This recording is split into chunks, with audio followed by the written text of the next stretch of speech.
Bienvenue sur Mission Bac STMG, la chaîne qui t'aide à décrocher ton bac. Aujourd'hui, on va décortiquer les relations qui sont parfois un peu complexes entre les producteurs et les distributeurs.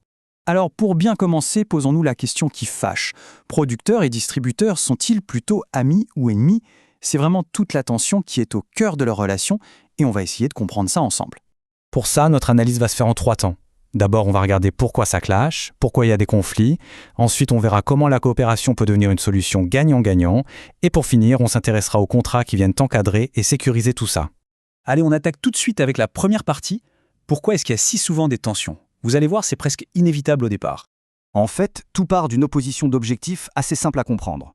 D'un côté, on a le producteur. Lui, son but, c'est de vendre ses produits le plus cher possible pour garder de bonnes marges. De l'autre côté, on a le distributeur. Et lui, c'est tout l'inverse. Il veut acheter les produits le moins cher possible pour pouvoir ensuite les vendre à un prix attractif à ses clients. Vous voyez bien, leurs intérêts sont diamétralement opposés. C'est vraiment la base de toutes les négociations et souvent de tous les conflits.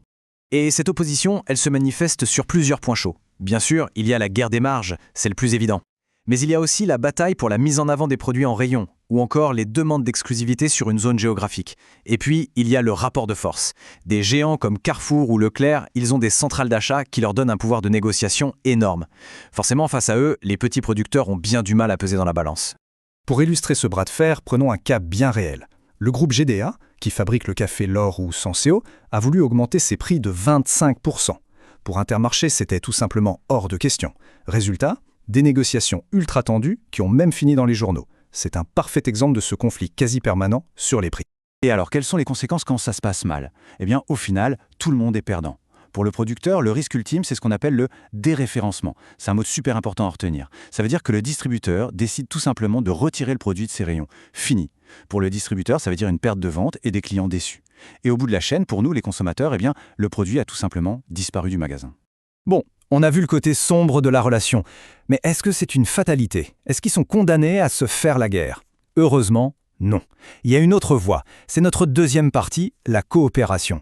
Voyons comment on peut transformer ce conflit en un vrai partenariat. La clé de cette coopération, elle a un nom, le trade marketing. On peut aussi l'appeler commercatique. Et là, on change complètement de mentalité. Le fabricant et le distributeur ne sont plus des adversaires, ils deviennent des partenaires. Leur but commun, leur objectif partagé, c'est de satisfaire le client final. Et dans cette logique de trade marketing, il y a une stratégie très connue. L'ECR, pour Efficient Consumer Response. En français, on pourrait traduire ça par réponse efficace au consommateur. L'idée, c'est de pousser la collaboration au maximum pour optimiser toute la chaîne, de l'usine au magasin.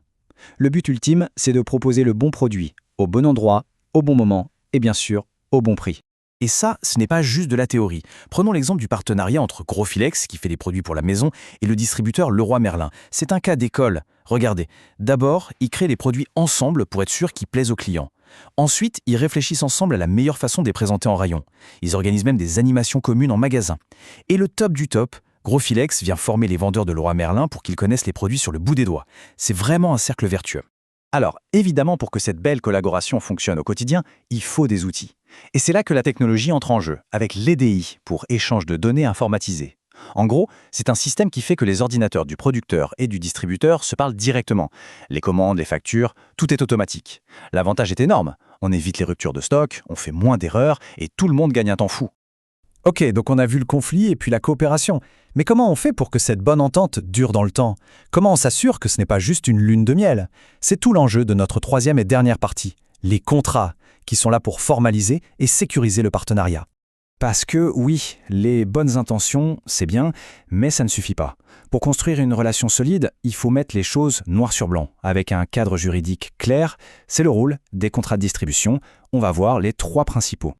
Alors, ces 3 grands types de contrats, quels sont-ils? Premièrement, la concession exclusive. Pensez aux concessionnaires de voitures, comme Mini Cooper. Ils ont l'exclusivité pour vendre la marque sur un territoire défini. Deuxièmement, la franchise. C'est un modèle très connu avec des enseignes comme Yves Rocher. Le franchisé peut utiliser la marque et le savoir-faire de l'entreprise en échange d'une redevance. Et enfin, troisièmement, la distribution agréée. Là, le producteur choisit ses distributeurs sur des critères très précis de qualité, comme le fait Apple avec ses revendeurs agréés. Et voilà, on arrive à la fin avec l'écran le plus important, l'essentiel à retenir. Ici, c'est le résumé de toutes les notions clés qu'on a vues ensemble. C'est vraiment le moment idéal pour faire une pause sur la vidéo et prendre des notes. Le conflit, le déréférencement, le trade marketing, les CIR, les DI et les 3 types de contrats. Tout est là. C'est ce qu'il faut absolument maîtriser pour vos révisions. Prenez bien le temps de tout relire et on se retrouve très vite sur Mission Bac STMG.